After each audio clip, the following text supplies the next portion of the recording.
Hey everybody, thanks for joining me for another edition of the Purdy Podcast, Discover the Joy.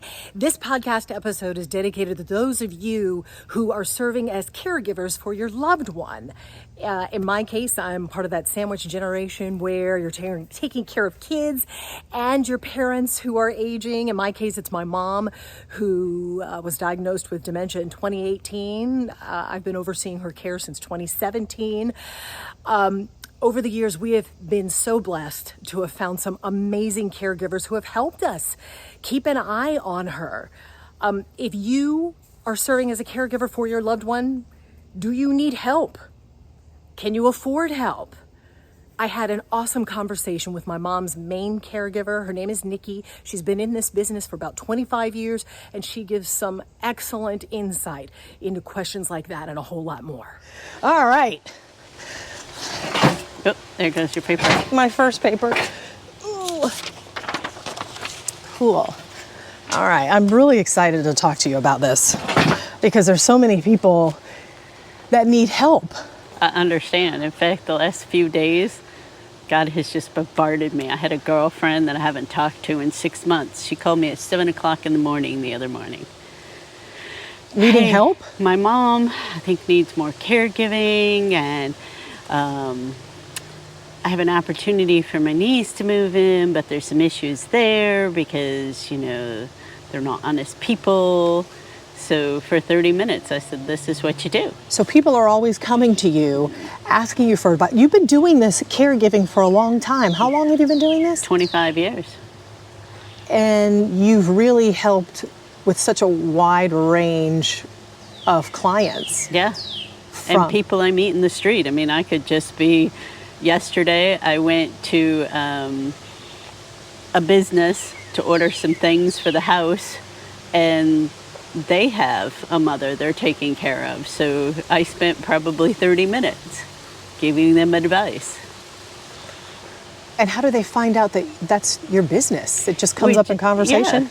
So we have had NIKKI helping with my mom. My mom has dementia, and so it's a challenge.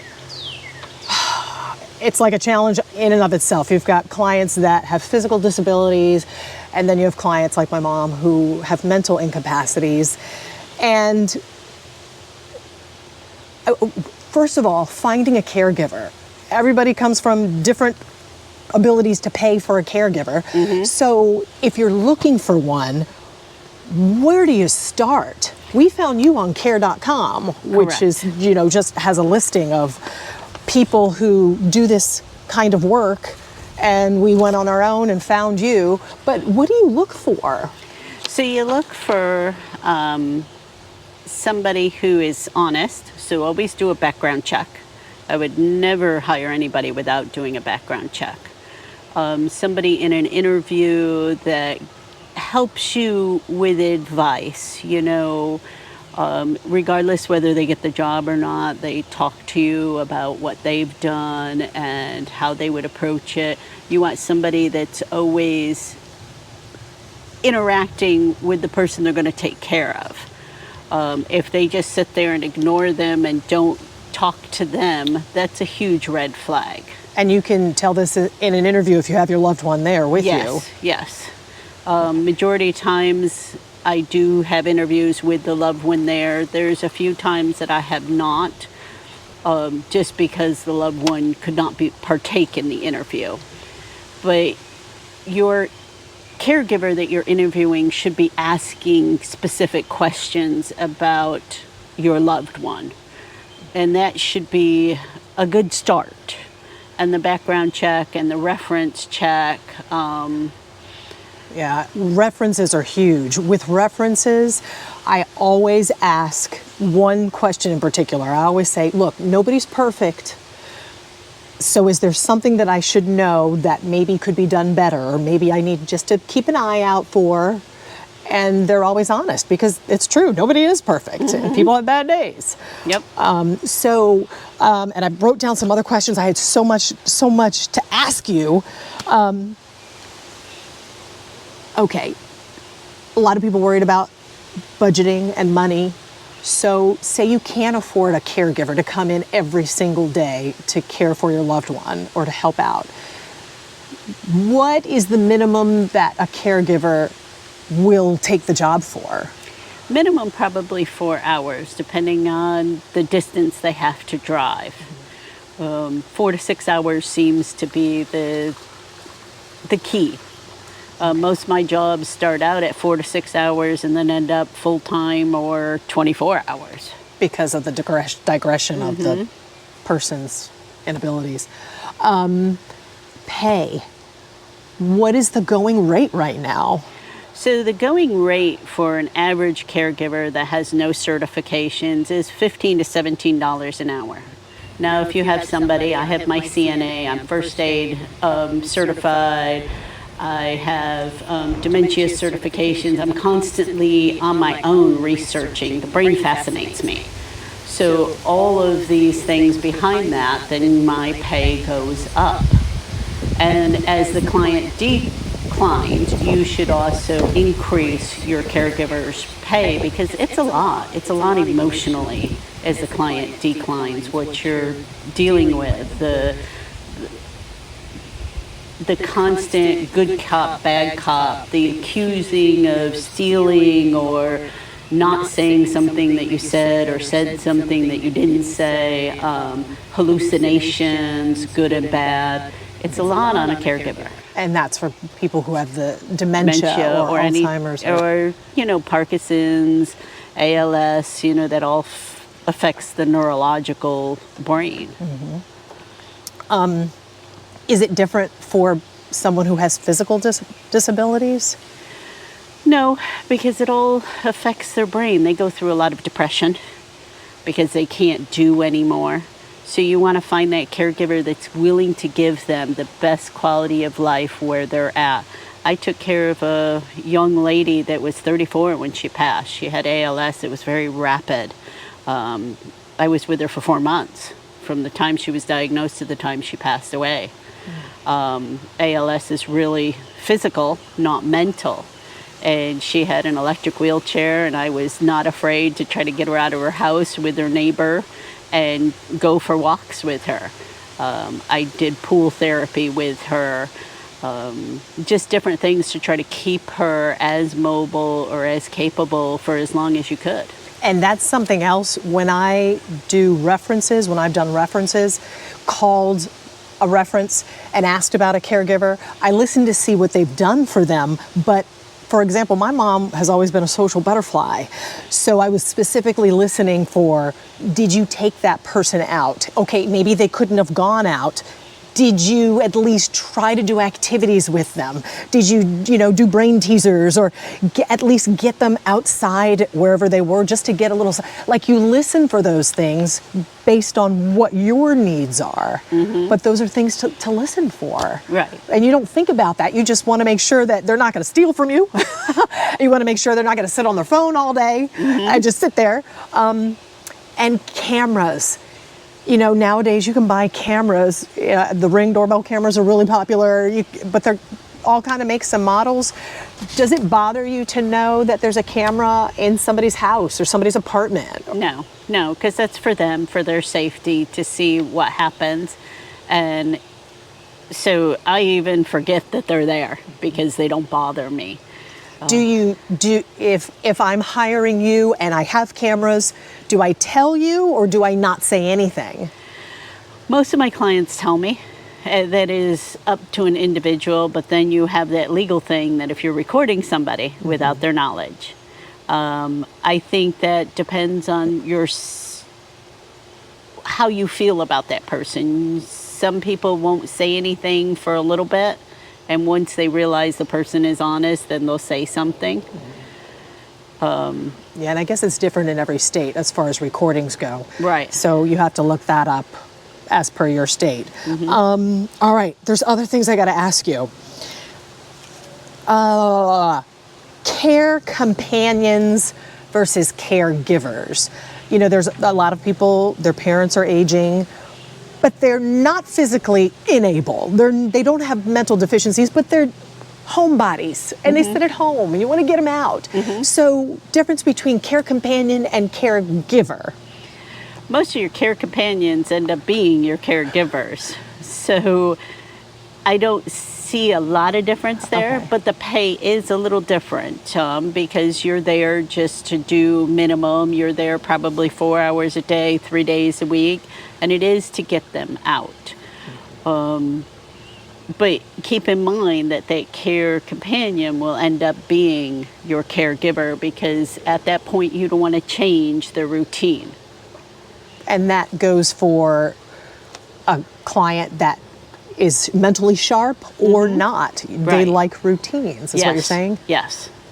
Okay. Yes, routine and people in and out. If you have the more caregivers, like if you do an agency, you don't know who you're going to get from day to day.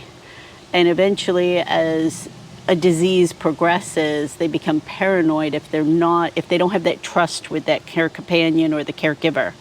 So you want to find somebody that you know is going to be there for the long haul. Does it matter what kind of disease that is? No. The trust factor is Yes. still there regardless. Yes. I mean, think about, you were born into a family. You weren't just dropped in at 20 and, then spent time. So yes, you have that trust and that relationship and that love, and you become part of the family. All of my past clients, I'm still in touch with them. And this is so right, can I tell you, that Nikki has given up her holidays for us. There was one time where we had a family reunion during Thanksgiving, and I've got my husband, kids, and so getting them up there to North Carolina, and she brought my mom, came with us and helped take care of my mom and made sure my mom was okay, so I could run around and we could do like family stuff together. I mean, that was a major holiday. I mean, it's really hard to find people who will do things like that. It is. So how do you, once you find someone good, once you find someone you like, once you find someone that your loved one likes, how do you hold on to them? So you do little special things like little gift cards, like a meal here, or a little Visa gift card, or a thank you card, or if they have to leave early, say, hey, put in the full day. Because those little things really appreciate, because it is very mentally exhausting on the caregiver. Trying to balance their home life along with your family's life, and because you do become part of the family, so now you are part of that client's family. So it's a lot. So just those little things, a couple extra dollars in their paycheck, it's just a nice gesture, and they go home and they're like, you wouldn't believe what happened to me. It's nice. Yeah. I do. I remember, just like any job, you get sick days. And I remember you were like sick and said, hey, I'm just not going to be able to come in. I said, you know what? That's fine. It's a sick day. Still count it on your paycheck. I mean, but you're right. It's important. I mean, I get sick days at my work. Yeah, and most caregivers don't get sick days. If they don't show up to work, they don't get paid. Yeah. Because they are private pay. Yeah. And you can tell if somebody's going to take advantage of that. Yeah. If like every other day they're like, you know what, I'm not coming in today. So you use your own discretion. Okay. You mentioned agencies. You've worked for an agency, which is like a headhunter for caregivers. Yes. So that kind of takes the onus off of me if I'm looking for a caregiver. But you still have to do your due diligence and like check up on that person. Yes, you do. Don't think that all agencies are checking on their employees. A lot of them do 1099s, so there is no background checks. There is no reference checks. So yes, even though you have agency coming in and you're thinking they're doing their diligence, please, don't be afraid to run that.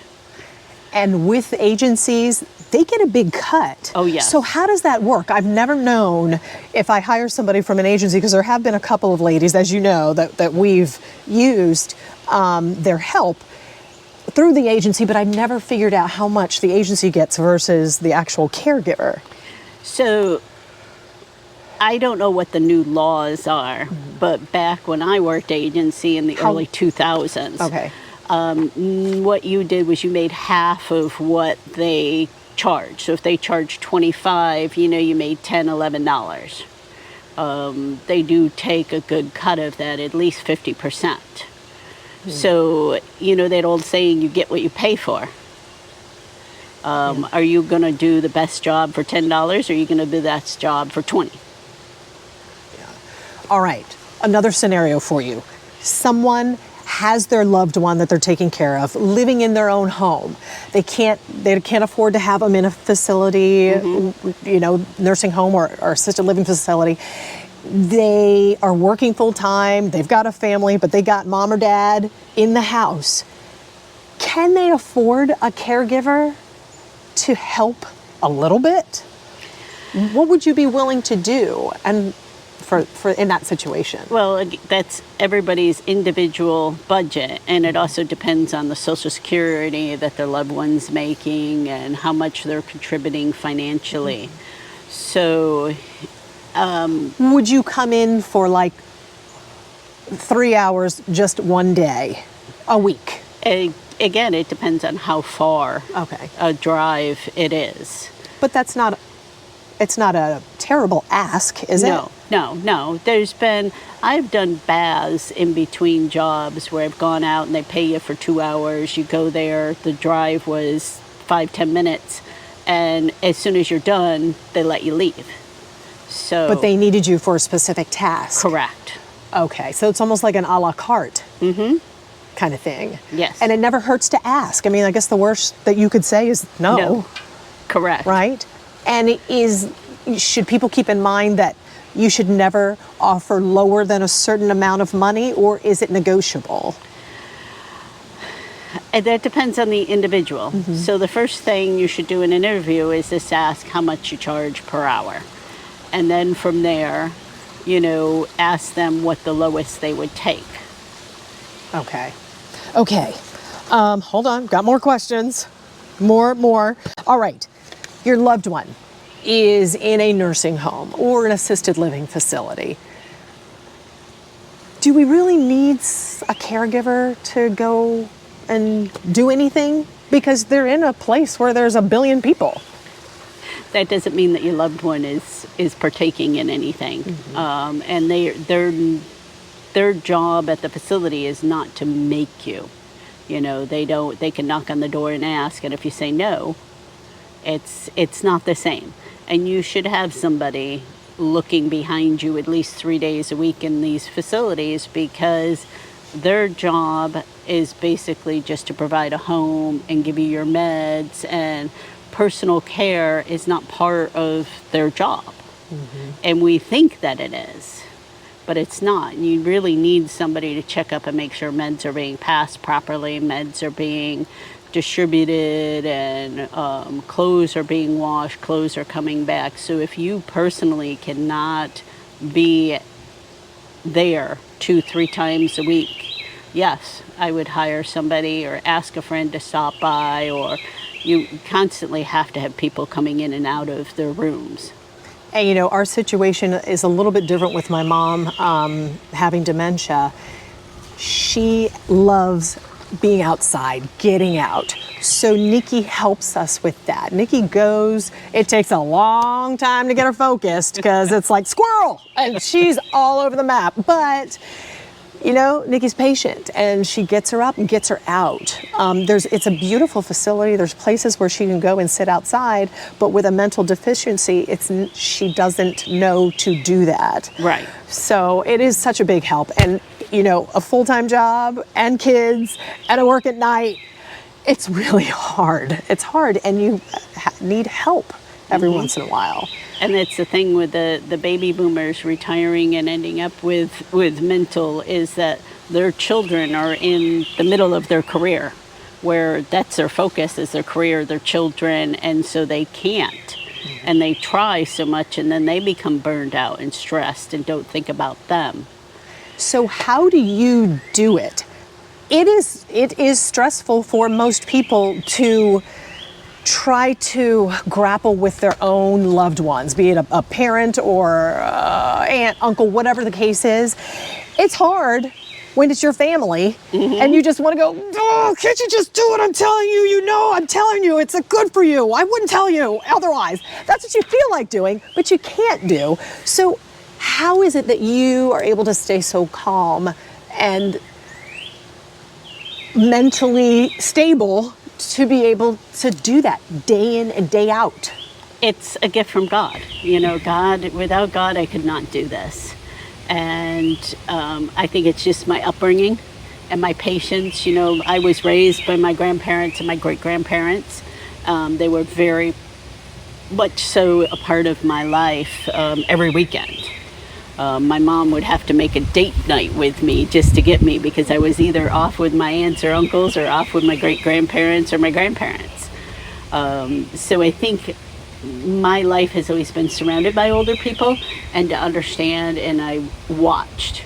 You know, a lot of my job is just sitting there watching, wondering what they're doing and thinking about how I'm going to approach them before I do. I'm not perfect. I do open up my mouth and say things I shouldn't. But what's nice about dementia is you get a second try.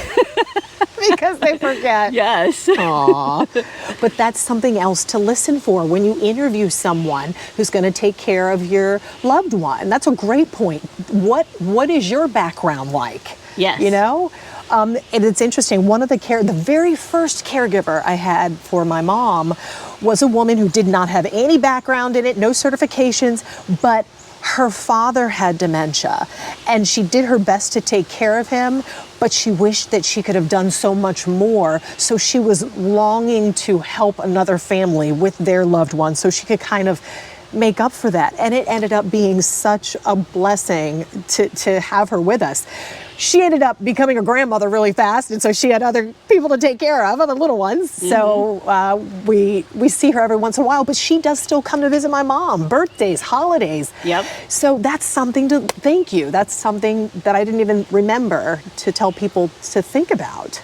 Okay, let me check. Red flags. All right. Say you've done all this. You've done your background check, clean. You've talked to references, fine. What do you look for? What do you look for as far as red flags go? It depends on the situation. I had a job once that I stayed overnight, and to keep busy, because I was there on a Friday and went home on Sunday. So to keep busy, I would do some cleaning. So I decided to clean underneath her bed and vacuum underneath her bed. And I pulled a bed pad out, a heating pad out. And as I pulled the heating pad out, there were 3 Valium. She took Valium at night. She was over 90. And I thought to myself, well, she could get down on her knees and hide those, but why? You know, so I just thought it was weird. And they were placed like OCD, like in a triangle, in the middle of this pad. So I wrote the nurse, and this is another thing to do. If you have any type of narcotics or Schedule 2, 3 drugs, always have a med sheet count. Meaning like a log? Yes. Mm-hmm. So that each shift is counting on and off, and both shifts sign it. This job did not have that. It happened to have an RN that worked during the day, so I was shocked at this. So I left a note, and I taped them to the log book. And come to find out a month later, one of the gals that worked at night during the week had an addiction problem. And this is why the parent was falling and not being able to wake up the caregiver, because she would take a Valium or 2. The caregiver was taking the drug while she was working with the client that you guys shared. Yes. Yes. But it's because you were observant and saw this, and it didn't make sense. Right. So for me, looking for someone for my loved one, don't get comfortable, is what you're saying. Right. Always constantly show up at different times, or, you know, you have cameras in the room, so you can just pop in anytime or look at it. Don't feel comfortable, even though you've had a caregiver for many years. They can become complacent. I mean, we have our good days and our bad days. Mm-hmm. And ask questions. Say, you know, I noticed you guys didn't do anything. What was the issue? Well, sometimes you just can't because their brain is not functioning and it's not good to go out. You know, your loved ones need rest too, and there are days where they'll just rest. And as much as you try to get them motivated, you just got to let them have that rest day. And sometimes it's good just to have someone there with them. Yep. Even if it's for an hour. Yeah. It takes their mind off of their problems. Yes, conversations or funny movies to change their mood, or sitting outside and watching the birds. I mean, anything that caregiver can do to try to get them at least doing stuff. I mean, there have been days where your mom has been very adamant that she wasn't going to do anything. So as we're sitting in the chair and we're reclined back, I'll be like, hey, let's kick our legs up as high. I bet you I can kick mine higher than yours, because she's very competitive. So, you know, we're moving even though we're not moving. Yeah. You got to outthink. Yes. You've got to always stay a step ahead. Like with kids. Yes, yes, yes. But the roles are reversed. It is. Hold on, looking at my notes, because I want to make sure that I got everything that I wanted to talk about. Am I missing anything? Is there anything in this conversation? Because I'm sure we're going to have more conversations about other topics when it comes to taking care of your loved one, your senior. Anything else that I'm missing that we want to? You know, do some research. There's a lady called Teepa Snow. She has great videos to help with dementia. If you can't afford caregivers, you can't afford consultations on phones. I've done those a few times. I've gone to homes and helped look at safety, different things you can put in to help with your loved one. Like a surveillance. You've just walked through the home and said, this is what you need to do here and this over here. Yes. Look up YouTube videos. There's all sorts of stuff out there. Find out if you have a dementia support group. I know that all takes time, but a lot of that now is done via Zoom. I attended one a few weeks ago just to see if there was something new, something I didn't miss. I'm very blessed. I know some doctors at the Mayo Clinic that are neurologist specialists, so I'm always sending them emails and asking them the newest, greatest, you know, what have you found out with this disease or that disease? But the brain fascinates me. Yeah. But it's good to know that a caregiver you're going to hire is into or knows a little bit about your loved one's issue. I don't want anybody coming in who's never dealt with dementia trying to figure it out on my mom, because every day's different. No. And you can't explain, you can't teach it. You just roll and go with the flow. You can't say, hey, if she tries to argue with you, don't argue. You may be 100% right, but you can't argue. And, you know, you don't want to have to be teaching the person as you're going along, because who has time for that? Right. 90% of my job is saying I'm sorry, apologizing, even though what I said was correct, but they took it the wrong way or is out of content in their brain. So it's just, I'm sorry, I didn't mean to do that. And the minute you apologize, it's done and over with, because you were the bigger one. Yeah, and you can always tell when you're talking to a caregiver how their personality is. My mom has a very strong personality. Nikki does too, but Nikki's able to put that on the back burner. And I could tell that when talking to her, seeing her interact with my mom. And it's exhausting. It is. It's exhausting for me. I'm sure it is for you. It is. And, you know, right now I go home and, you know, I'm taking care of my mom, who is early onset brain loss. It's called chemo brain. So I'm very short with her. My role is different because now I'm the daughter. And it is different. It is it's different. harder. Yes, it is, because you still expect your mom to be your mom. And sometimes she tells me I treat her like she's stupid. The other day she asked me where the bleach was. And I was in a completely different room. And I'm thinking to myself, you don't know what the bleach bottle is? Well, what she really meant, we got a new washer, was where the bleach was in the new washer machine as where you pulled to it put up. it. But because my eyes were not on her, you know. What do you mean? You forgot what the bleach looked like? Yes. That's what you wanted to say, but you didn't. No, but I did say, Mom, don't you know where the bleach bottle is? Don't you know? Don't you remember? I thought I told you. Yes. All of that. Those are like trigger words. They are. For someone with mental deficiencies. And then she responded was, no, I was looking for the bleach label on the washer machine. And I said, well, we both need to communicate a little bit better, was my response to her. Dealing with that, helping us. You are an angel. An angel. Well, you know, the thing is to make sure your caregiver is taking care of themselves. And I've always taken care of myself. I do spoil myself with a massage once a month. You know, I like to go to the ocean and just read a book. Yeah. So those are important things too. And that's what you can do if you can't afford or can't have anyone come into your home and help. Make sure you find those little tiny moments to be able to do something for yourself. Mm-hmm. Nikki, thank you. You're welcome. Is she not amazing? Nikki and others who help my mom are a godsend. But you know, everybody's situation is different. Maybe this is not the time right now. Maybe you can't have someone come and help you, a caregiver. So what do you do to de-stress, to just find a little bit of relief from that caregiving process? Well, you know, there are resources out there. There are things you can do.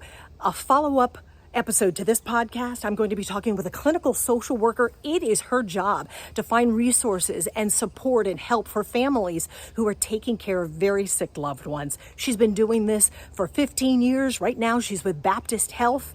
So she's got so much insight and she can help with that. Subscribe to this podcast so you know when that episode is going to hit. Should be Friday. And if you have any suggestions about another episode, let me know. Maybe there's someone's story you find inspirational and you think it should be told. Or if there are resources or a topic out there you need help with, let me know. And I will do the best I can to find you those answers. Or just want to tell me what you think about this podcast. That would be great too. Email me, the Purdy Podcast. That would be tpp@joypurdy.com. All right. Thanks for watching.